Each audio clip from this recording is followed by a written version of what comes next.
So I just wanted to speak about the electronic signatures. We're currently doing electronic signatures with the federal government with the AmeriCorps contracts. So I just signed off on Amanda's hours today. They go down to Pocatello and they get recorded. And that's through the federal government. So just an FYI. In relationship to farmers market? Her hours of work. Yep. Right? Yep. So,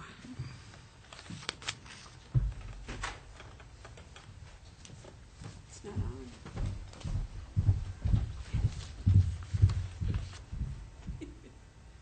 Okay. There we go. Button on the right. Yeah. On the left. So I copied the report for in your packet. And tonight I'm going to present on the first part of the report, not on the matrix, the numbers. Just if you have questions about those ending numbers, we can talk about it. But I wanted to get to the meat of the report. So, there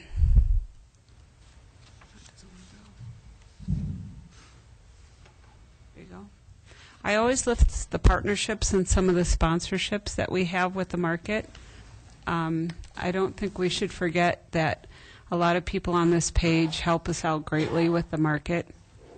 New St. Andrews just opening up their facility for restrooms. The Chamber of Commerce for answering questions. This year with the HEAL grant, we had volunteers from a dietitian, Nancy Cure from Gritman Medical Center, to teach healthy nutrition classes, and then also Marissa Rudley through the University of Idaho, and they both volunteered. The U of I Extension participated and volunteered. The Moscow Pullman Daily News posts all of our activities at the market every single week in the paper and also online. And then also Inland Northwest Broadcasting does a lot of free PR for us, as well as downtown businesses. They're very supportive of the market now, and we've had really good reception from downtown businesses. The Farmers Market Commission puts in a lot of hours with the market, and then these 3 radio stations, KRFP, Northwest Public Radio, KUOI, they all cover the market live. And then we also have a contract with Backyard Harvest, and then our AmeriCorps contract.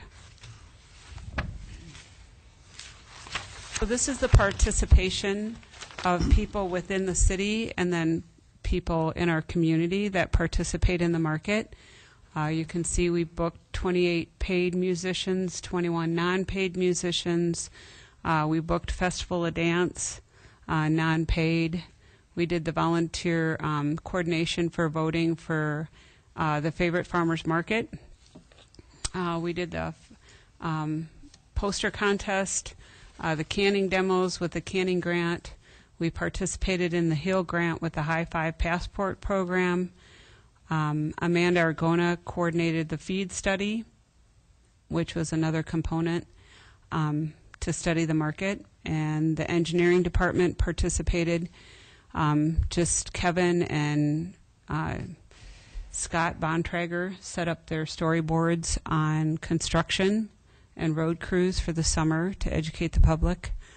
And then various commissions in the city talked about what they do in their individual commissions. The Moscow Parks and Rec, under the direction of Eric Newell, did his Pride Ride and Bike Fest at the market. Then we also had the University of Idaho Extension Master Gardeners. We had Latah County Human Rights Day. This year the American Legion participated with Flag Day, and they demonstrated to the public the care and handling of flags. We did a presentation of the flags, and they answered questions on flag care and Flag Day at their booth. We also had Idaho Fish and Migratory Bird Day. We had the Great Moscow Food Drive, which supports all these local food banks. And then the police department also did their drug take-back program at the market. So we had a lot of community partnerships in the market. So some of the improvements this year, we received the Ball Canning Grant for the second year in a row. We began the High Five Passport program with the HEAL Grant. We developed the Over the Street banners under Walter Steed's initiative. We purchased more picnic tables and umbrellas per citizen surveys, wanting more places to sit and shade. We went from a part-time AmeriCorps position to a full-time AmeriCorps position. We ran the policy and procedures through the legal department, compliments of Rod. We really developed the Manage My Market software system as far as our participation. And then the Farmers Market Commission really picked up speed this year in their participation. Also, the Chamber of Commerce and the Water Department developed the Zip to Water program. So we had additional water for participants and the crowds downtown. We developed the Vendor of the Week promotion, and then there's Lucas with his pilot beer and wine sales at the market. And again, we were voted 4th year in a row, #1 farmers market in the state of Idaho by American Farmland Trust. So you've had a report on the Canning Grant.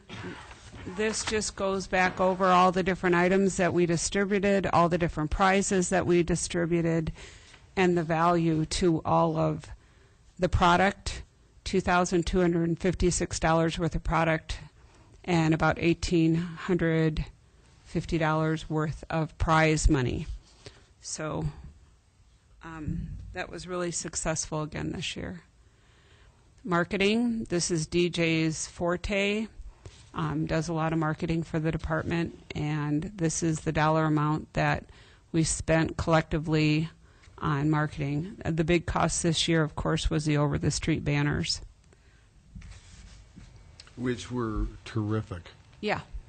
We got a lot of people that came into the market that did not know they were in Moscow, Idaho, and did not know about our farmers market. They were just traveling through and saw the signs and pulled over. Kathleen, and I don't want to interrupt your presentation, but I just want to comment even further on that because those were so effective. I had, I don't know how many comments from citizens as well as people that are just passing through town, and it was pretty neat to have this. We opened them up and then took them down afterwards. It was a real impact, I believe, for the market. I think you're right. It drew a lot of people to the market that might not have participated before. So that was a real bonus. This is our social media page. People wonder how we advertise at the market online. These are the different media outlets that we use. Some of them might be familiar to you, maybe they won't be, but we are on TripAdvisor. We're on Visit Idaho, farmersmarket.com, Soilmate, a variety of different social media outlets. We started the Facebook back in 2011 with 50 fans. And as of January 20th, we had 2,284 fans. We post weekly events. We post all winter long to the Facebook site. And now our farmers are posting, and participants, vendors in the market post. So we find out different things that are happening, what vendors are doing right now. We have a lot of Twitter followers, thanks to Barry. And he's pretty good at doing the tweets on Saturday. So the Manage My Market software has been an $800 purchase and then a maintenance fee by IS every year. And this is like our repository of information. So this is where we upload all the applications, all the surveys, all the hold harmless forms that people sign to participate in the market, food risk assessment forms, any tax forms, 135 ST-124s, for example, are uploaded. And this is just how we track the volume of people coming into the market and who's missing what form and who might need to upload something. So it's been a very good software program. We tried to work with the RecWare program that the Park and Rec Department had, but it didn't fit all the slots that we needed for the market. So this program was actually developed for farmers markets, and Boise uses this program as well as Liberty Lake and Spokane. So it's been a really good program. So these are your folks on the commission who have spent an awful lot of hours involved in the market this summer, whether it was on-site help with homecoming.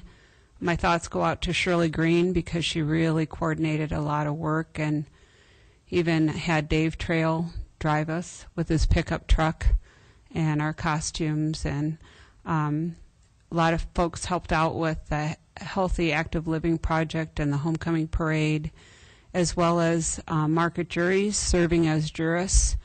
And then we also did our farm tours, and there was about 6 farm tours. And David Pierce is not here, but he participated on every farm tour, whether it was going down to Lewiston or up north above Potlatch on up to St. Mary's. So he was very helpful with that. And then we have several subcommittees for the commission: policy, agricultural, marketing, music, and craft. And those are hours that we really haven't tracked, those meetings. And Wayne was with us on a meeting on Friday for a policy subcommittee. So we have to start tracking those numbers as well. So I asked my market manager how much communication he does on an average week prior to market day. And he averages about 65 weekly texts, 80 to 85 emails to 40-plus vendors, averages 10 weekly phone calls, and that adds up to about 5 hours pre-market day, and then basically 9 hours on Saturday is pretty much communication with whether it's public or vendors. So I just wanted him to calculate his time on communication, because Barry is one of the reasons we're so successful with our market, because he's a very good communicator. And that's a very positive experience for people coming from out of town and coming in to vend at the market. So this is your Shop the Market program. Backyard Harvest is a $1,500 contract for the city to facilitate the EBT at the market. This year the numbers were down a little bit, a couple $100, but they did collect 535 pounds of produce that went to our local food banks, and then $14,000, $399 was paid out to our local farmers. So that's pretty important, a figure. So these are your vendor fee breakdowns, what vendors have paid to participate in the market. And you can see the difference between the seasoned vendors at $23,876.66, walk-on vendors at $14,650, and this is for walk-on child vendor at $5, a music busker, an extra trailer, or a truck. These are all the fees at the market that we collect. So then this year was our first year to have mandatory sale reporting at the market. And you can see the difference between what 2013, where it was optional, and then 2014, where it was mandatory. And collectively, it was over $1 million that we had reported from 80% of our seasoned vendors. And they are still sending in their reports. But that's what we have to date as of last week. And we called the State Tax Commission, and the estimated revenue is 6% on that, which equates to about $61,962 in state tax. Kathleen, if I may. Yeah. Walter? You said that in 2014, the vendors were required to report, but you only got 80% of them to do so? Correct. Yep. But if I remember right from your report, Yep. if they don't, we're not going to invite them back, correct? That's correct. That's correct. Okay. Yeah, I'm curious about that. Kathleen, so what kind of a time frame do you give them? Because the market opens up in May, so do you, like, 30 days before that, say, oh, by the way, we did not receive your No, 2014, or how do you, is that? Well, we did our initial letters back in November, and then we just reissued another letter in January Telling them that? Okay. for February 10th for John had his hand. noncompliance. John? And we have a sufficient supply of vendors that would like to be in the market to pick up the slack from those who chose not to give us their sales figures? That's correct. Yeah. Yep. You need to be recognized. You Yeah, can't come just on up, speak from the if you'd like to come up to the podium so we know who you are. Just let us know your name and your address, sir, and who you are, and go ahead and Already comment. know that? Well, we do, but for the television Bob audience. Hassel, and for- Kendrick, Idaho. Half of your revenue is coming from seasoned vendors, produce vendors. Okay? Do you have a sufficient number of produce vendors to take over those people that didn't report?